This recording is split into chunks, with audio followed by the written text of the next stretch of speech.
Hi, welcome to MapleWoodian.com podcast. We have on the phone Laureen Young. How are you doing, Laureen? I'm well, thank you. She's nice to be here. One of the parents, Columbia High School parent, and also one of the organizers of Midnight Madness, which you may think you know about, but we're going to teach you even more, and its connection to the Flamingo Flocking fundraisers. That's one of them. There are one of them, yes. There are several things. Mm-hmm. Let's start with, first, what Midnight Madness is. For those who may not know, now this is a graduation event on the night of graduation, which is June 25th. That is correct, Wednesday, June 25th. And this is an effort to give graduates a place to celebrate that's safe and chaperoned and with no alcohol. But you give us the whole rundown, because it's really interesting how they have to attend. They can attend, but they can't leave until it's over, and it's in a secret place. Tell us what the situation is. You know, what I learned about this when I first got involved is that I came home from a meeting where I had said I would take this on, and I started Googling Midnight Madness Project Graduation, only to learn that it is a nationwide event. Yes. Not just the Columbia initiative. Sure. And for Columbia High School, it's actually, we are in our 27th year of it. So oh, my God. Yeah, going on for quite some time.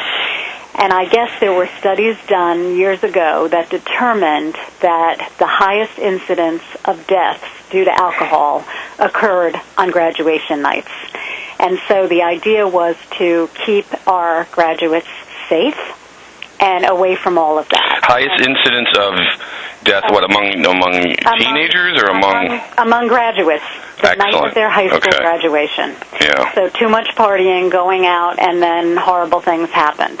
And then even if you're not out drinking, if you're being a sober or safe celebrator, you're out on the street. That's correct. When others may be drinking and driving, and that's the same with a lot of other nights, New Year's Eve, etc., that make it unsafe, perhaps, even if you're doing what you're supposed to, someone else may not. But that is absolutely correct. So the idea was that high schools would hold a night after graduation in which they would either do it at their high schools, which Columbia cannot house, or pick a place, and some high schools do it at the same place every year. We do not. I think we have at times gone back to a place, but this year, and it's a secret location, I have not told anyone, and I won't until the kids are off on the buses and there. Excellent. But basically, we've chosen a place they've never been to, which is exciting, and then we contract with an entertainment company. And again, here's a whole other industry I was unaware of. An entertainment company that hosts a ton of these project graduation nights. They provide various activities that you choose and pay for the kids to do. And they have a staff on site in addition to our parent chaperone volunteers and our security guards, because we have those as well. There's this group of people that manage the night, and they do other things too. I never knew that there were, spring flings at college all the time these days. They weren't there when I was there. But so it's a whole graduation, and basically our kids come back to Columbia after their graduation at about 9:30 p.m. We get them on buses, and they head to their destination, and they're there by 11 p.m., and they're busy from 11 p.m. until, I guess, 4:30. And then we put them back on the buses with a breakfast, and they come back. So they gather where? At the high school and get on buses? Correct. Because the graduation is actually at Essex County College, correct? Actually, this year and last year, it was at Cody Arena. That's right, Cody Arena, which is actually more fun, and a lot more convenient. Yes, that's true, because it's closer and it's a bigger place, I believe.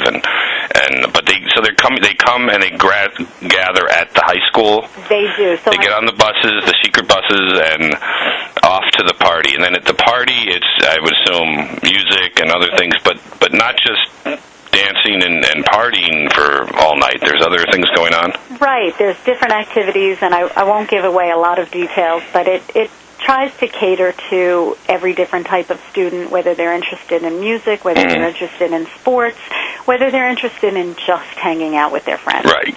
And, of course, there's food the whole night. And, if we can go to a place that has a pool, there's usually swimming. Oh, very fun. So things like that. So it can be a very fun night. The only, tough thing is the kids are tired. They have prom Monday night. They have graduation Wednesday.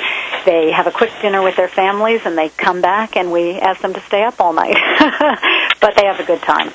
And now, what has been the participation? It's been pretty high, if I'm told correctly. It has been pretty high. 70, 80%? I think at least that, somewhere around 80%. And it always comes down to the wire. I just got off the phone before you and I got on with a couple of kids in the office at Columbia saying, is the deadline really today?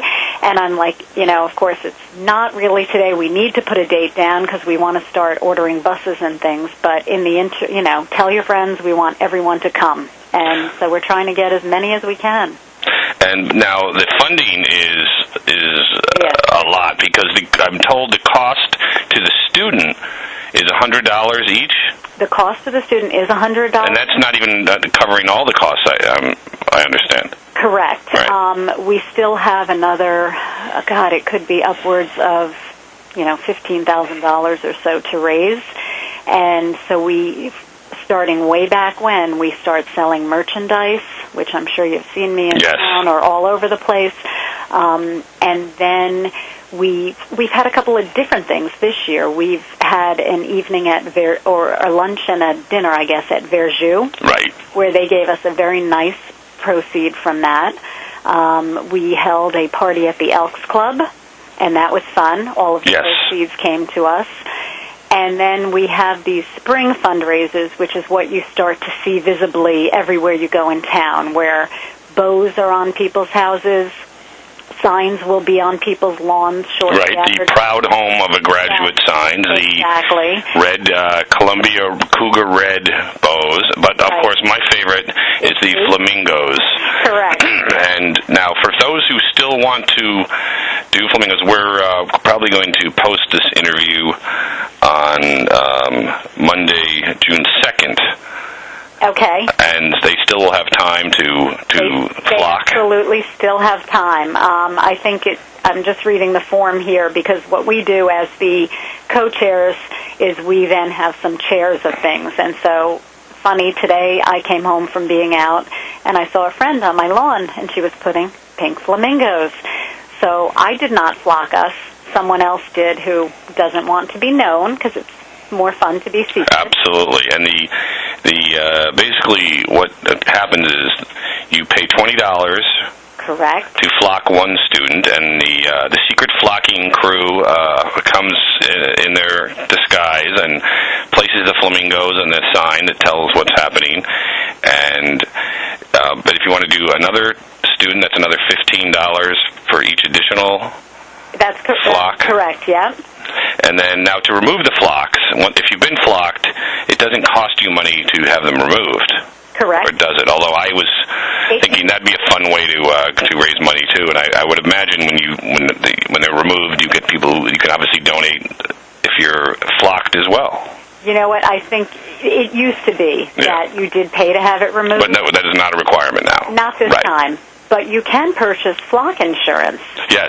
If you don't want to be flocked again, you can pay $10 and. Can you purchase flocked insurance if you haven't been flocked at all?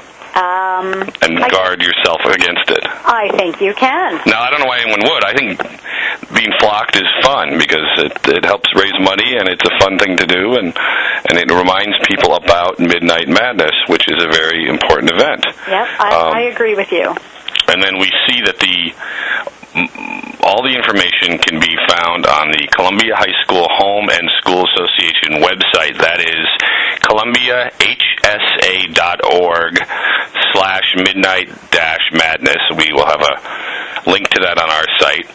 And if you go there, you have all the information really about a lot of things that the Home and School Association does. But there is a whole Midnight Madness page where you can go to find out how to flock someone or otherwise donate to the cause of Midnight Madness or buy the signs or the bows. And you don't have to be a student to be flocked, correct? You can flock anyone, or is it limited only to graduates' homes? It is limited to only graduates.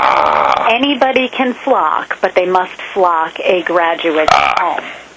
So if you want to just flock your neighbor for fun, that's not allowed. You could start that as a Maplewoodian initiative. I like it. I think anyone should be open for flocking. Why not? Why not? It's fun. We're all Maplewood residents, and of course this also works in South Orange.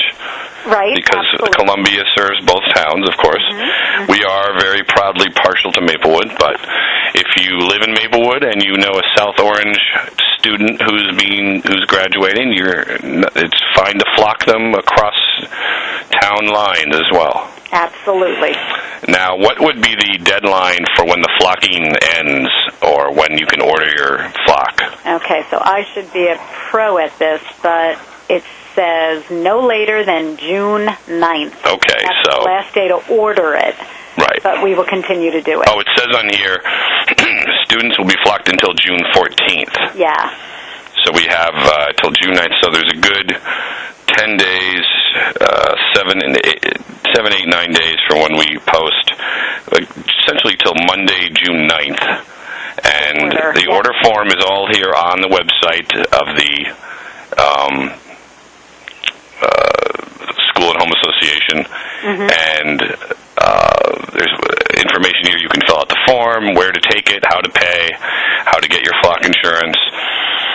And, of course, the other items that you can get, the graduation signs, the ribbons, anything else. I see there's a blanket, travel mug, cougar magnets, Yep, we've got plenty it of all great out stuff. there. Yep, lots of good stuff. And as people know, and again, this is all self-sustained, correct? There's no tax dollar or school district budget in Midnight Madness, or is there? No, there is not. And the other point, and this all often happens in our community, is that there are students who have a hard time covering the $100. Yes, tell us about how they can be helped. So what we do is we help fund that with the proceeds that we do make. We ask every family to contribute at least half, and we'll give them extra time if they need. Sure. But if they can only do the half, then we will come up with the other half for them. So you really don't turn anybody away. No, we do not. You want everybody who's graduating and wants to be involved to have a chance, and Absolutely. you work with the families. That's fair enough, because this is $100. That's a lot of money. It's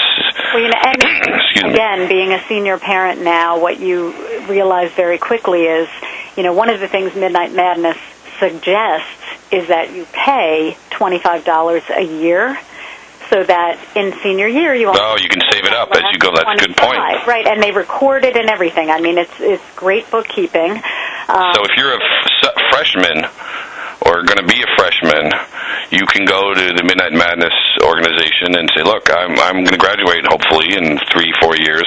I'll start paying my fund now. Right. Every year at the beginning of the year, Columbia hosts a freshman, sophomore, junior, and senior night. Yes.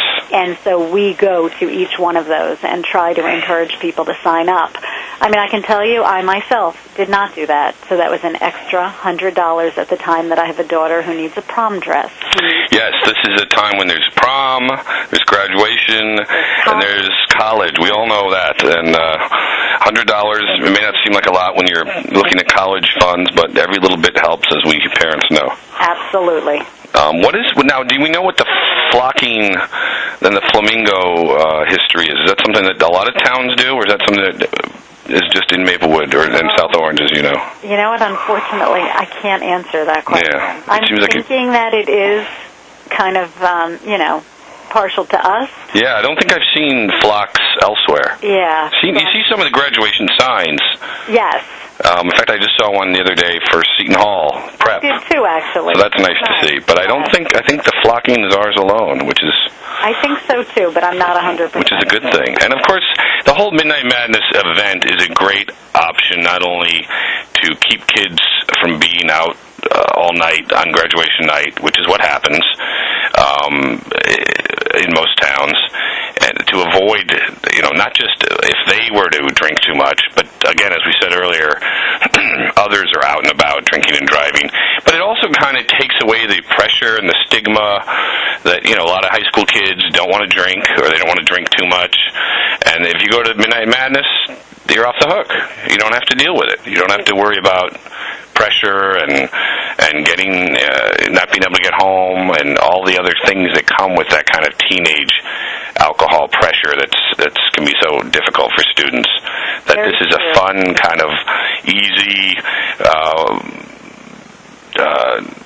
chaperoned fun event, and then by the time it's over, you can go home and sleep off the long night and get ready to pack for college or whatever else comes. But the questions of drinking or not are basically taken away because it's an alcohol-free event. And then kids, I think, really learn from that, hey, when they go to college or go over the summer, if they don't want to partake, they don't have to, and they're not alone either. There's a lot of other students who are doing the same thing. That's true, and it's just a nice way to kind of finish up your high school career where you're just hanging with friends for an all-nighter. It's kind of fun.